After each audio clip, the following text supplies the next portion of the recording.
হাদিসের মধ্যে চলে যান, দেখবেন নবী সাল্লাল্লাহু আলাইহি ওয়াসাল্লামের হাদিস, এই যে মিশকাতের কথাই বলছি, মিশকাতুল মাসাবিহ এর মধ্যে দেখবেন মাথার চুলটাকে কিভাবে আঁচড়াতে হবে এর জন্য আলাদা একটা অধ্যায় আপনি পাবেন।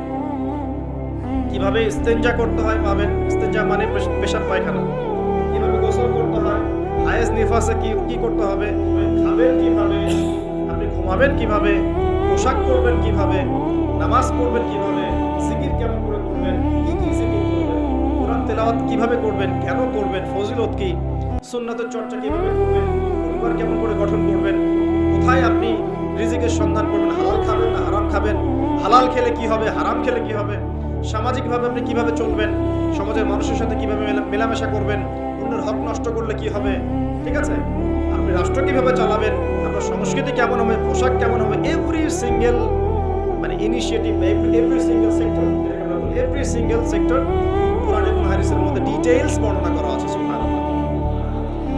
এখন যখন আপনি এটা জানলেন কোরআন এবং সুন্নাহ পরিপূর্ণ, যার দলিল হচ্ছে সূরা মাইদার 3 নম্বর আয়াত, আল্লাহ পাক বলেছেন আল-ইয়াউমা আকমালতু লাকুম দীনাকুম, আজকে আমি তোমাদের জন্য দ্বীনটাকে পরিপূর্ণ করে দিয়েছি, ওয়া আতমামতু আলাইকুম নি'মাতি, তোমাদের উপর আমার নিয়ামতকে পূর্ণতা দিয়েছি, ওয়া রাদিতু লাকুমুল ইসলামা দীনান, এবং তোমাদের জন্য দ্বীন ইসলামকে মনোনীত করে আমি আল্লাহ সন্তুষ্ট হয়ে গেছি।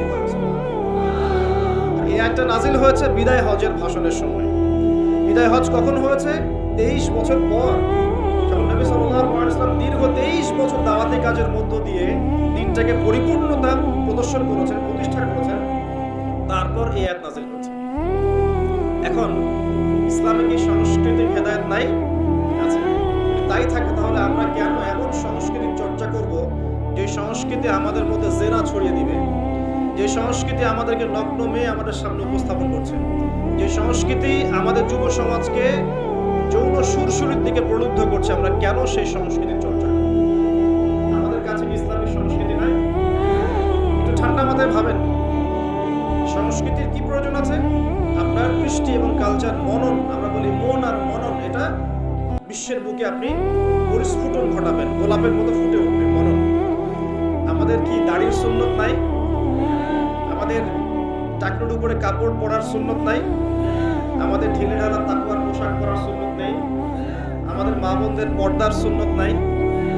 আমাদের এই যুব সমাজ যারা তোমরা মানে পশ্চিমা সংস্কৃতি অনুসরণ করছো, তোমাদের জন্য কি রাসূলুল্লাহ সাল্লাল্লাহু আলাইহি ওয়াসাল্লামের লেবাস এবং পোশাকের কোনো সুন্নত নাই? মিউজিক পছন্দ করেন মনে করেন আপনি, আপনার জন্য কি ইসলামিক নাশিদ নাই? নাই। আপনি ধরেন মুভিজ পছন্দ করেন, ইসলামিক ভালো কোনো মুভিজ নাই? আপনি উৎসব পছন্দ করেন, ইসলামিক উৎসব নাই? আচ্ছা, এর পাশাপাশি এমন উৎসব বা এমন সংস্কৃতির চর্চা করা যাবে যেগুলো কোরআন এবং সুন্নাহর সাথে সাংঘর্ষিক। হতে পারে সেটা দেশীয়, হতে পারে সেটা সামাজিক, হতে পারে সেটা আমাদের দীর্ঘদিন ধরে চলে আসছে চিরায়ত কোনো ট্র্যাডিশন। সেটার চর্চা অবশ্যই করা যাবে যদি সেখানে এমন কিছু না থাকে যেটা কোরআন সুন্নাহর সাথে সাংঘর্ষিক। যদি সেখানে এমন কিছু থাকে যেটা কোরআন সুন্নাহর সাথে সাংঘর্ষিক, তাহলে কি করা যাবে? এই যে বিগত 31 অক্টোবর, সম্ভবত তারিখটা 31 অক্টোবর 2022, হ্যাঁ 31 অক্টোবর 2022, সারা বিশ্ব জুড়ে একটা চরম শিরক এবং জাহেলিয়াতে পূর্ণ উৎসব পালিত হয়েছে এবং যার ছোঁয়া আমাদের তাওহীদের দেশে লেগেছে। তার নাম হচ্ছে কি হ্যালোইন উৎসব, যেটা টোটালি একটা পশ্চিমা কালচার এবং সেটা দিয়ে ভূত সেজে মানুষ ঘুরে বেড়াচ্ছে। এখানে একটা স্ট্যাচুকে প্রমোট করা হচ্ছে না, মানুষের স্বাভাবিক যে আকৃতি আল্লাহ পাক দিয়েছেন এখান থেকে সে ভূত হতে যাচ্ছে, হত্যা হতে যাচ্ছে। খ্রিস্টানরা বলছে যে এটা আমাদের, এটা আমরা পালন করতেও লজ্জা লাগে আমাদের, কিভাবে মুসলিমরা করলো আমাদের বুঝে আসলো না। খ্রিস্টানরা কথা বলছে, আমার কথা, খ্রিস্টানরা কথা বলছে। এটা যদি কোরআন সুন্নাহর সাথে সাংঘর্ষিক হয় তাহলে কি আমরা এটা পালন করব? বাই দ্য ওয়ে, একটা কথা বলতে ভুলে গেছি, যখন এই উৎসব চলছিল তখন কিন্তু কোনো ঘন্টাওয়ালা এর প্রতিবাদে 2টা লাইনও ফেসবুকে লিখে দেয়, ঠিক আছে? হ্যাঁ, তারা ঘ্রাণ সম্পর্কে ঠিক লিখেছে, তারা কিন্তু ঘ্রাণ ইস্যু নিয়ে খুব সোচ্চার। তাদের চোখের সামনেই হ্যালোইন উৎসব হয়ে গেছে, একটা লাইনও লেখার সাহস পায়। লিখলে কি হবে? লিখলে ওই যে ভিতরে আযাব ভোগ করতে হবে, রিয়াল আর কথা বলবে না, ব্যাস। 2013 থেকে 2013-14 থেকে নিয়ে 22 পর্যন্ত ইয়েমেনের হামলায় প্রায় 3.5 লক্ষ মানুষ মারা গেছে, যার মধ্যে 60 to 70% মানুষ হচ্ছে শিশু। 2013 থেকে 2022 পর্যন্ত ইয়েমেনে যে হামলাগুলো হয়েছে, এতে প্রায় 3 থেকে 3.5 লক্ষ মানুষ মারা গেছে, যার মধ্যে 60 to 70% মানুষ হচ্ছে শিশু। একটা লাইনও লেখার সাহস তারা পায়নি। পক্ষে বিপক্ষে একটা কথা বলার সুযোগ, ফুরসত, তাকওয়া, ঈমান তাদের ভিতরে নেই। এই তো কয়েকদিন আগে বাংলাদেশে একটা আন্দোলন হয়েছিল, রাসূল সাল্লাল্লাহু আলাইহি ওয়াসাল্লাম এবং আয়েশা রাদিয়াল্লাহু আনহার চরিত্র নিয়ে কটূক্তি করা হয়েছে, মনে আছে কি? মানুষ খুব সহজে ভুলে যায় এটা স্মার্টফোনের যুগ। স্মার্টফোনের যুগ মানে কি? মানুষ খুব সহজেই ভুলে যায়। এই কারণে আপনি যখন কিছু কাজ করবেন, কাজগুলোকে খাতায় লিখে নেবেন, এতে করে মনে থাকবে, আদারওয়াইজ আপনি ভুলে যাবেন। এটা স্মার্টফোনের যুগ। আর এই ফোনটার নাম স্মার্ট হলেও এই ফোনটা খুব একটা স্মার্ট নয়। কথা বুঝতে পারছেন? বরং ফোনটা আমাদের দিন দিন আনস্মার্ট করছে আমাদেরকে। তো দেখুন কয়েকদিন আগে এটা হয়েছে, এবং সেই আন্দোলনে দেখা গেছে আলেম ওলামা তো অবশ্যই, অনেক পলিটিক্যাল লিডার্স এবং আমাদের জেনারেল ভাইরাও কিন্তু রাস্তায় নেমে মিছিল করেছিল, মনে আছে? এই তো কয়েকদিন আগেই, এটা মেবি জুন জুলাই সামথিং এরকম হবে। তখন কিন্তু তাদের কেউই কোনো প্রতিবাদ করে না। যা করেছে যত সামান্য, এবং যারা এটার প্রতিবাদ করেছে ওদেরকে তারা বলেছিল জায়েজ নয়, না জায়েজ, এসব প্রতিবাদ করা যাবে না। সুবহানাল্লাহ, মনে আছে কি? মনে করেন। তারপরে আমাদের মধ্যপ্রাচ্যের অনেক বড় বড় রিনাউন্ড শাইখ, অনেক বড় রিনাউন্ড শাইখ, যাদের নাম শুনলে আমরা আসলে তাদের শ্রদ্ধাটা ঠিক মতো করতে পারি না। তাদের যে পরিমাণ জ্ঞান প্রজ্ঞা আল্লাহ পাক দিয়েছেন, এটা অর্জন করতে আমাদের মনে 100 বছর লেগে যাবে। এরকম বড় বড় অনেক শাইখ হঠাৎ করে হারিয়ে গেলেন, নাই। কোথায়? কি হয়েছে? হকপন্থী, হকের কথা বলেছেন কিছু, কি করেছে? ওই সিনেপ্লেক্সের এগেইনস্টে কথা বলেছে, অশ্লীলতার বিরুদ্ধে কথা বলেছে, পর্দার খেলাফ কিছু হচ্ছে এটার বিরুদ্ধে কথা বলেছে, কনসার্টের এগেইনস্টে কথা বলেছে, সব আস্তে আস্তে নাই মাইনাস। তারপর দেখা গেছে তাদের পক্ষে একটা লাইন লেখার মতো ফুরসত তাদের হয়নি। এরকম অসংখ্য ইস্যুস আছে যখন তাদেরকে খুঁজে পাওয়া যায় না, কিন্তু যখন এরকম গানের মতো কোনো ইস্যু বের হয় যার সাথে আমাদের সম্পর্ক আছে, হঠাৎ করে গর্ত থেকে বের হয় বলে তুমি কি খারেজ।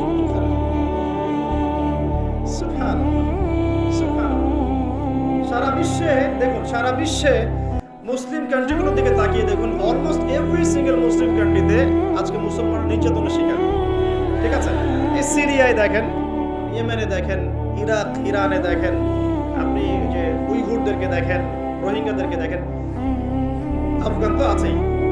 আফগান নিয়ে কথা বলা যাবে না ওদের, বিকজ তাদের মতে যারা পশ্চিমাদের এগেনস্টে যুদ্ধ করেছে ওরা খারেজি ছিল। অতএব আপনি ওটা নিয়ে কথা বলতে যায় না, আপনার পিছনে খারেজি টাক লাগিয়ে দিন। কথা কি বুঝতে পারছেন? এই কারণে বিগার ইস্যুস, সারা ওয়ার্ল্ডে মুসলিমদের দুরবস্থা, ইকোনমিক স্যাংশন, শেষ জামানার চলমান ফিতনাগুলো, কান্ট্রিতে ইকোনমিক যে দুরবস্থা দেখা দিচ্ছে, মুসলিমদের উপর টর্চার, নির্যাতন, উম্মার বিভক্তি, এই যে বড় বড় ইস্যুসগুলো আছে, এগুলোর সময় চুপ, দেখতে পারবেন না, খুঁজে পাবেন না। যখনই দেখবেন এমন কোনো শব্দ বা ইস্যুস জোর করে বের করা যায় যেটাকে নিয়ে কথা বললে ইসলামিক একটা ফ্লোকে থামিয়ে দেওয়া যেতে পারে, তখন দেখবেন গর্ত থেকে মাথা বের করে বলছে যে খারিজি। সমাজদার গেলে ইশারা কাফি, আর কিছু বলতে যাচ্ছে না।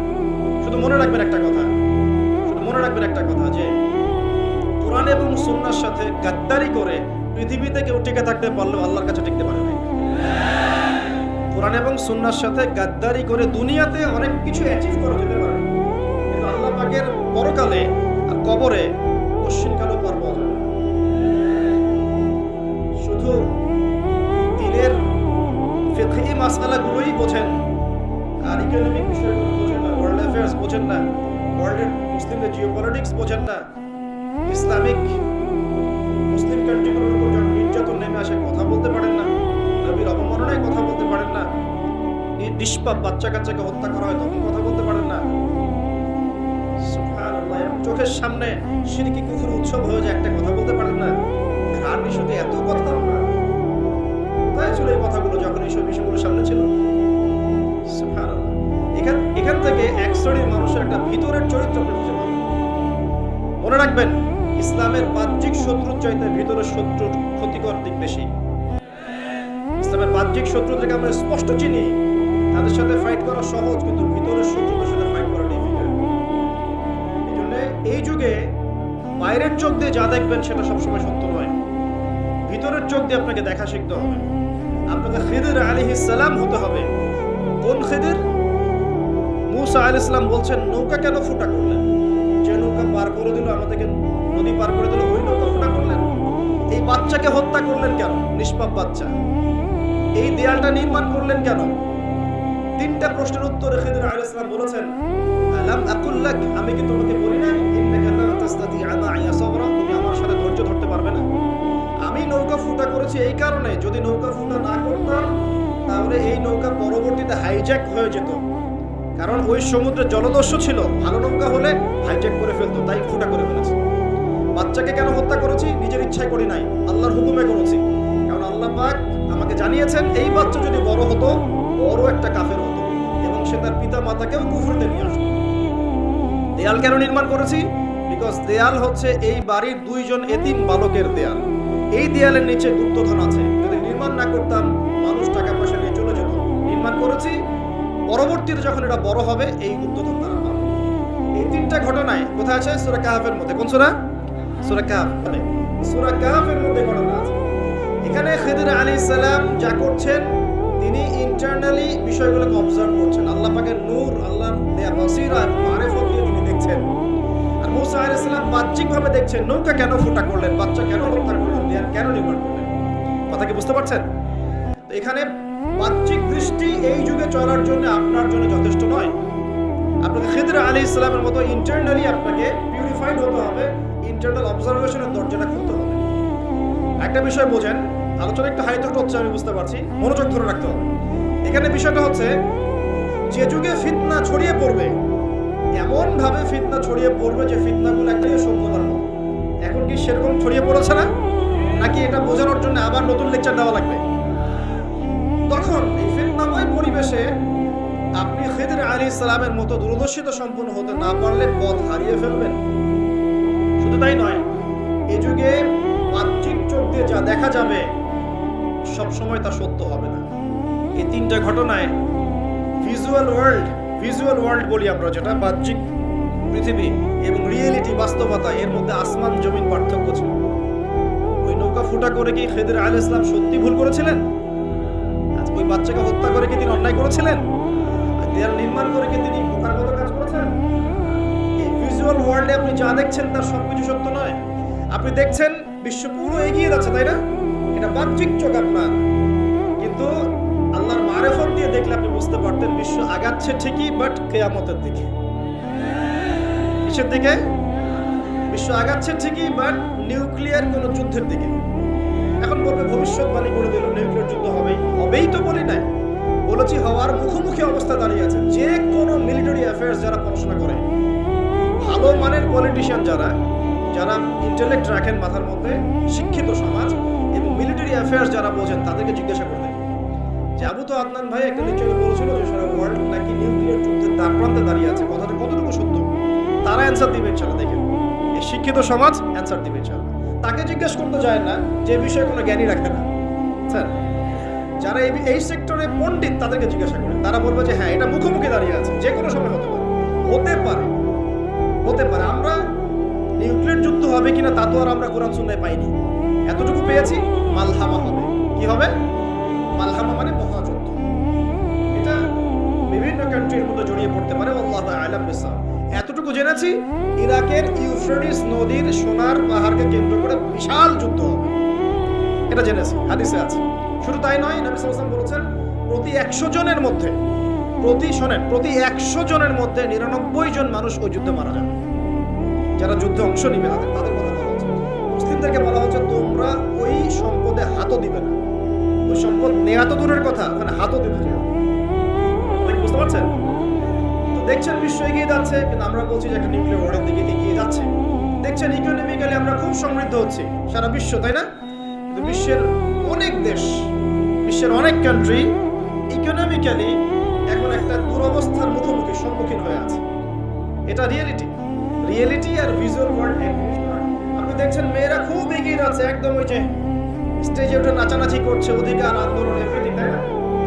বাস্তবতা কি জানেন? বাস্তবতা হচ্ছে আমাদের মা বোনরা বেপর্দা হচ্ছে দিন দিন বেশি, এবং তারা এগিয়ে যাচ্ছে জাহান্নামের দিকে।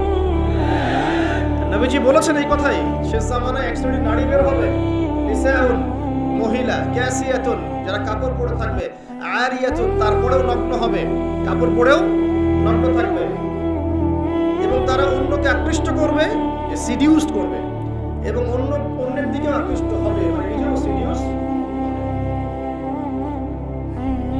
তো এই শ্রেণীর মেয়েরা কি এখন বের হয়নি? নবীজি বলেছেন এক শ্রেণীর মেয়ে বের হবে, পুরুষের পোশাক পরে থাকবে। কিসের পোশাক? পুরুষের পোশাক। এখানে শুধু বাহ্যিকভাবে পুরুষের পোশাক নয়, বাহ্যিকভাবে তো পুরুষের পোশাক পরেছেই অনেক আগেই। যার নেই যে বনানী, শপিং মলস, গুলশান, ঢাকার বিগ সিটিজ, মেগা সিটিজ, মেগা পয়েন্টগুলো যান, আপনি নিজের চোখে দেখবেন। আপনার এখানেও আছে? যাই হোক, হ্যাঁ, থাকতেই পারে, কারণ এগুলো তো এখন ছড়িয়ে পড়েছে কিভাবে? এই যে মোবাইল ফোনের মাধ্যমে। এমন কোনো জায়গা নাই এখন, বিশ্বের এমন কোনো জায়গা নাই যেখানে এই ফিতনাগুলো আসলে ছড়িয়ে পড়ে নাই। তারা ছড়িয়ে পড়েছে। এখন নবী সাল্লাল্লাহু আলাইহি ওয়াসাল্লাম এটাই বলছেন যে মেয়েরা পোশাক পরিবর্তন হয়ে যাবে, ছেলেরা মেয়ের পোশাক পরবে, মেয়েরা ছেলের পোশাক পরবে। পরে নাই? আর কোন নিদর্শনের জন্য অপেক্ষা করছেন? শুধু পোশাক পরিবর্তন মানে বাহ্যিক পোশাক নয়, এখানে আপনার সমাজের ফাংশনাল রোলটাও চেঞ্জ হয়ে যাবে। মেয়েরা ছেলেদের জায়গায় আসবে, ছেলেরা মেয়েদের জায়গায় আসবে। এসেছে কি আসে নাই? একটা বড় সাইন বলেছেন নবী সাল্লাল্লাহু আলাইহি ওয়াসাল্লাম লাস্ট ডে বা কিয়ামতের, সেটা হলো সমাজের সবচেয়ে নিম্ন শ্রেণীর মানুষ, মানে যাদের পরনে কাপড় ছিল না এবং পায়ে স্যান্ডেল ছিল না, পরলোকদের কথা বলা হচ্ছে। এখানে বলা হচ্ছে যে আজজারাল হুফাতাল উরাতাল আলাতাল ইয়াশাই ইয়াতাতাওয়ালুনা ফিল বুনিয়ান। এখানে এমন মানুষের কথা বলা হচ্ছে যারা নগ্ন পদের, খালি পায়ের, স্যান্ডেল কেনার টাকা নাই, খালি গায়ের মানে কাপড় কেনার টাকা নাই, এবং রাখাল শ্রেণীর মানুষ। তারা কি করবে? ইয়াতাতাওয়ালুনা ফিল বুনিয়ান, উঁচু উঁচু কনস্ট্রাকটিভ বিল্ডিংস নির্মাণের প্রতিযোগিতা করবে। হয়েছে কি হয়নি? কিভাবে সম্ভব হলো? রিবা, সুদের মধ্য দিয়ে, এবং করাপশন, অন্যের সম্পদ আত্মসাতের মধ্য দিয়ে। হয়েছে কি হয় নাই? আর কোন নিদর্শনের জন্য অপেক্ষা করছে? একটা একটা করে বলতে গেলে সারা রাত চলে যাবে। মূল কথা হচ্ছে ফিতনাময় পরিবেশের মধ্যে, যেখানে এরকম সবকিছু দেখা যায়, আপনার বাইরের চোখ দিয়ে না দেখে ভিতরের চোখ দিয়ে বুঝতে হবে, তখন দেখবেন এখানে বাস্তবতা এবং ভিজুয়াল ওয়ার্ল্ডের মধ্যে আকাশ পাতাল পার্থক্য আছে। আপনি দেখছেন হ্যাঁ মেয়েরা এগিয়ে যাচ্ছে, আমরা বলছি বাস্তবতা হচ্ছে মেয়েরা জাহান্নামের দিকে যাচ্ছে। দেখছেন যে হ্যাঁ খুব সুন্দর ইকোনমিক প্রোগ্রেস, আদতে কি হচ্ছে? আদতে পুরো ইকোনমিক স্যাংশনের মধ্যে আমরা পাচ্ছি। অবস্থা খারাপ। আপনি দেখছেন সারা ওয়ার্ল্ড খুব এগিয়ে, মঙ্গলে, চাঁদে কি একটা অবস্থা, কিন্তু আদতে কি হচ্ছে? পুরো কিয়ামতের দিকে বিশ্ব এগিয়ে যাচ্ছে।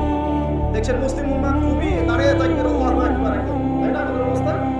বাস্তবতা কি? বাস্তবতা হচ্ছে পুরো বিশ্ব জুড়ে মুসলিমদের এখন একটা অধঃপতনের সময় চলছে প্রতিটা সেক্টরে। এটা সেই যুগ না যেটাতে ওমর রাদিয়াল্লাহু আনহুর যুগে আমরা বসে পুরো বিশ্ব শাসন করতাম, সেটা কি এই যুগ? এই যুগ না। বরং নবীজি বলেছেন বাদাল ইসলামু গরীবান ওয়া সায়াউদু কামা বাদা। ইসলাম শুরু হয়েছিল অপরিচিতভাবে, গরীবভাবে, ওয়া সায়াউদু কামা বাদা, এবং আবার শীঘ্রই সেই অপরিচিত জায়গায় ফিরে আসবে। অপরিচিত জায়গায় ফিরে আসবে, গরীব জায়গায়। আপনি পরিবার ইসলাম পালন করতে যান, পরিবারের মধ্যে আপনি গরীব হয়ে যাবেন, অপরিচিত। সমাজে পালন করতে যান, আমি কোন ইসলামের কথা বলছি? ওই গোলালু মার্কা ইসলাম না, এটা সব তরকারিতেই চলে ওটার কথা বলছি না। যে ইসলাম ফলো করলে আপনার হাতে আগুন ধরে রাখার মতো অবস্থা হয়, ওটা ফলো করেন, সমাজে আপনি বিচ্ছিন্ন হয়ে যাবেন। বিশ্বে পালন করতে যান, দেখবেন আপনাকে কোণঠাসা করে রেখে দিয়েছে। এই হলো অবস্থা। এই অবস্থায় কি হবে? যেটা আপনি বাহ্যিক চোখে দেখছেন, বাস্তবতা এমন নাও হতে পারে। আল্লাহ পাক আমাদেরকে এই সিচুয়েশনটাকে বোঝার তৌফিক দেন। আর সিচুয়েশন বুঝতে গেলে বাহ্যিক জ্ঞান যথেষ্ট নয়, ইন্টারনাল কি লাগবে? আল্লাহর বাসিরা এবং নূর এবং মারিফত দরকার আছে। এটা কি জিনিস? এটা আমি আপনাকে আসলে ওই ক খ গ ঘর মতো পড়িয়ে বোঝাতে পারবো না, তবে আমি চেষ্টা করছি। আমার দিকে মনোযোগ দেন। খিদর আলাইহিস সালাম যা দেখছেন, মূসা আলাইহিস সালাম কি তাই দেখেছিলেন? আচ্ছা, খিদর আলাইহিস সালাম যে তিনটা ঘটনা ঘটলো, এই তিনটা ক্ষেত্রে খিদর সঠিক ছিলেন না ভুল? তাহলে তিনি এমন কি দেখলেন, কি বুঝলেন, কি শুনলেন যেটা মূসা আলাইহিস সালাম পারলেন না, বুঝলেন না? এটা কি? এটাই হচ্ছে আল্লাহ পাকের বাসীরা বা মারিফত বা দূরদর্শিতা, যেটাকে আমরা পাকের নূর দিয়ে দেখছেন। এখন আমরা বুঝলাম শেষ জামানায় টিকে থাকতে বলে আমাদেরকে এরকম দৃষ্টিভঙ্গি নিতে হবে, এতটুকু বুঝতে পেরেছি। কিন্তু এই দৃষ্টিভঙ্গি অর্জিত হবে কিভাবে এই বিষয়টা আমরা বুঝতে পারছি না। পরিবেশটা নষ্ট করে এই দৃষ্টিভঙ্গি অর্জিত হবে কিভাবে এটা কি জানা দরকার নাই? আচ্ছা, আসলে সেদিকে কথা বলবো। প্রথম কথা প্রিয় ভাইরা, এই দৃষ্টিভঙ্গি অর্জন করতে হলে আগে কলম পরিষ্কার করতে হবে। কি করতে হবে? এটা কিভাবে হবে? সার্ফ এক্সেল দিয়ে ঘষবেন? আচ্ছা, কলম পরিষ্কার করার জন্য আমি কয়েকটা ফর্মুলা বলে দিই আগে। এটা সবার জন্য, এবং বিশ্বাস করেন এখন আমরা সমাজে যারা বসবাস করি বেশিরভাগ আমরা মৃত কলম নিয়ে বসবাস করি। বেশিরভাগ। যদি কলম চিন্তাই হতো তাহলে হক বাতিল চিনতে পারতাম না। যদি কলম চিন্তাই থাকতো তাহলে কি দুনিয়ার এই মোহের মধ্যে ব্যস্ত থাকি? যদি কলম চিন্তা থাকতো সারাদিন তাহলে দুনিয়ার ফিকিরে ব্যস্ত থাকতে পারি। যদি কলম জীবিতই থাকে তাহলে কাউকে দাফন করার পরে দুনিয়াবি খোশ গল্পে কেউ বন্ধ হতে পারে। যদি কলম চিন্তা থাকে তাহলে কেউ মানুষকে ঠকাতে পারে, মাপে কম দিতে পারে, কেউ কি গোপনে পাপ করতে পারে, কেউ কেউ সম্পদ আত্মসাৎ করতে পারে। কলম চিন্তা থাকলে কেউ সুদ খায়, কলম চিন্তা থাকলে কেউ জেনা করে, কলম চিন্তা থাকলে কেউ এরকম নোংরা কনসার্টে যেতে পারে। অতএব বুঝতে পারছি এইসব পরিস্থিতি দেখে যে আমাদের বেশিরভাগের কলম কি মৃত্যু।